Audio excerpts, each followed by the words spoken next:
Last month, I crossed over $30,000 in revenue, and it wasn't from YouTube ads, drop shipping, or affiliate marketing. It came from something that most people still think is a joke: AI chatbots. But not just any chatbots. These were adult-themed NSFW AI companions that people pay real money to spend time with. When I first saw this space, I thought it was some weird niche hustle. But the deeper I looked into the numbers, the clearer it became that this wasn't just a fad. It was a full-blown opportunity, and the money flowing in proves it. The truth is, AI chatbots are addictive. They never get tired, they never judge you, and they're always available. That's why people come back night after night, and why this market is exploding. There's a huge demographic of users, mostly men aged 18 to 40, who crave connection but don't always find it in the real world. And when they discover a chatbot that gives them fantasy, intimacy, or even just a sense of being seen, they stick around and they spend. Casual users drop a few dollars a week, but the heavy spenders, the whales, will happily pour hundreds into keeping that connection alive. Once I understood that, it all clicked. I started small, launching my first bot on CrushOn.AI. The setup was simple: create a character, write a backstory, feed in some sample dialogues, and let the AI handle conversations. Within a week, that one bot had pulled in hundreds of dollars. That was my light bulb moment. If one character could do that, what would 10 or 20 do? So I leaned in, tested different platforms, and built a system. I quickly realized not every platform is equal. Character.AI is too restrictive, so I focused on CrushOn, SpicyChat, and Nastia. CrushOn gave me exposure and fast traction. SpicyChat gave me control over settings like temperature and memory, so I could fine-tune personality. Nastia was the premium spot with subscription and pay-per-message models that made monetization smoother. Each had strengths, so I spread my characters across them. At first, my characters were flat.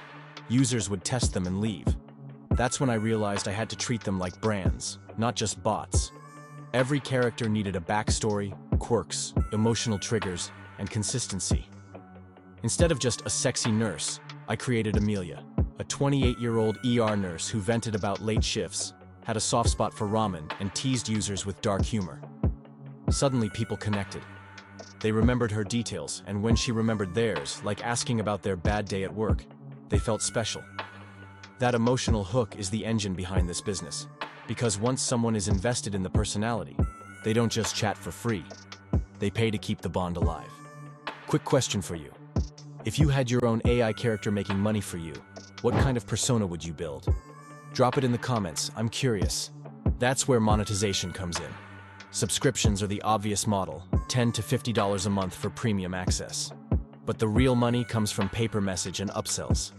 At first, users think a few cents per message is nothing, but after 100 replies in a night, it adds up. Upsells seal the deal. Custom roleplays, private scenarios, even personalized voice notes. I tested 2 bots, one subscription only, the other free with upsells. The upsell bot doubled the revenue in 3 weeks. That's when I knew the real formula was combining all 3.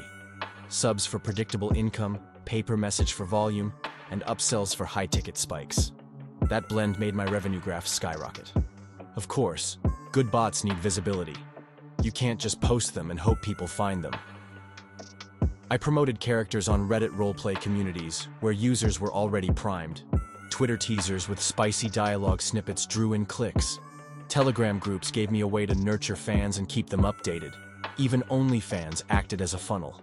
The idea was simple: create curiosity outside the platform, then funnel users into the chatbot where the monetization actually happens. Managing all this manually would have been impossible, so I built systems. I scripted the first few messages to feel curated, then let the AI take over. I automated posts across social media, tracked daily active users, conversation length, and average spend. If a bot wasn't converting, I tweaked or killed it. If a bot was crushing it, I pushed harder with promos. That constant iteration kept the income scaling. Soon, I had a small factory of characters across niches: gamer girls, gothic vampires, mommy types, fitness coaches, sweethearts. Each spoke to a different fantasy, which meant I wasn't relying on one audience. That diversity spread risk and multiplied my earnings.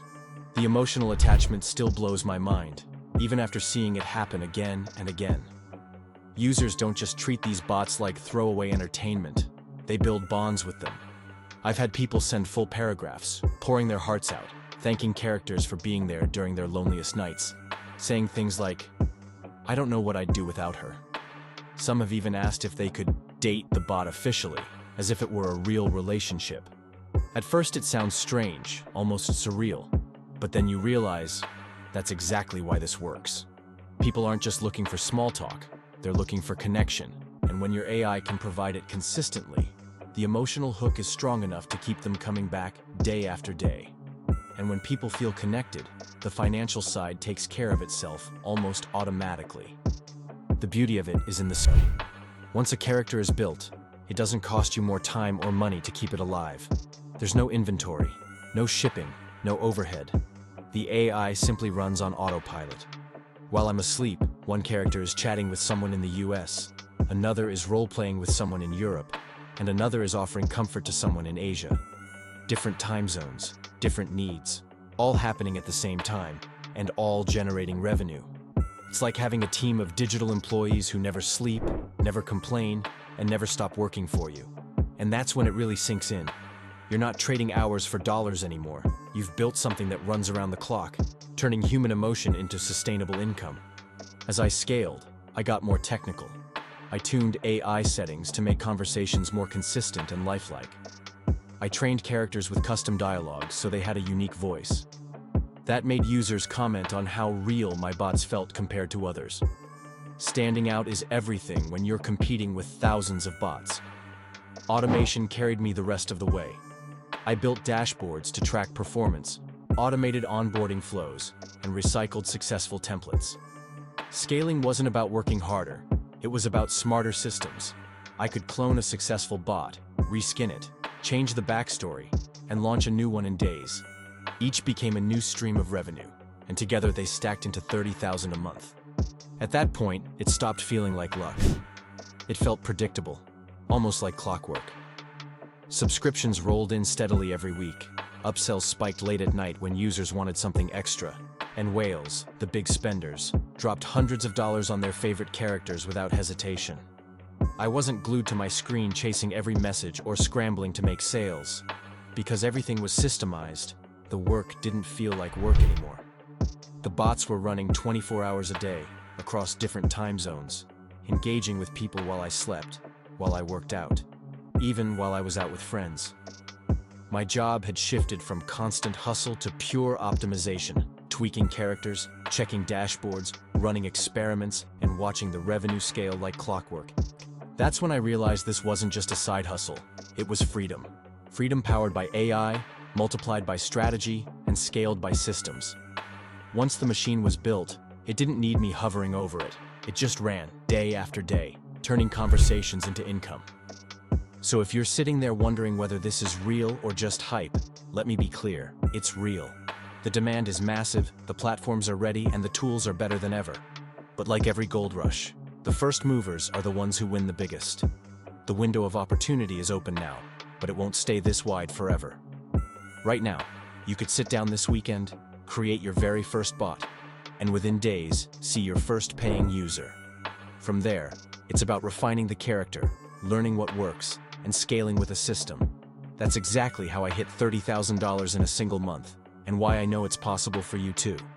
The only difference is whether you stay watching from the sidelines, or whether you take action and build it for yourself. And here's my challenge to you. Don't just watch this and click away. Take action. Pick one platform, CrushOn, SpicyChat, or Nastia. Set up your first bot this week and start experimenting. The sooner you launch, the sooner you learn, and the sooner you scale. All the links are down in the description. Hit that subscribe button because this space is blowing up, and the ones who move first are the ones who win big. Don't wait for the next wave, be the one riding it. Start building your AI chatbot empire today.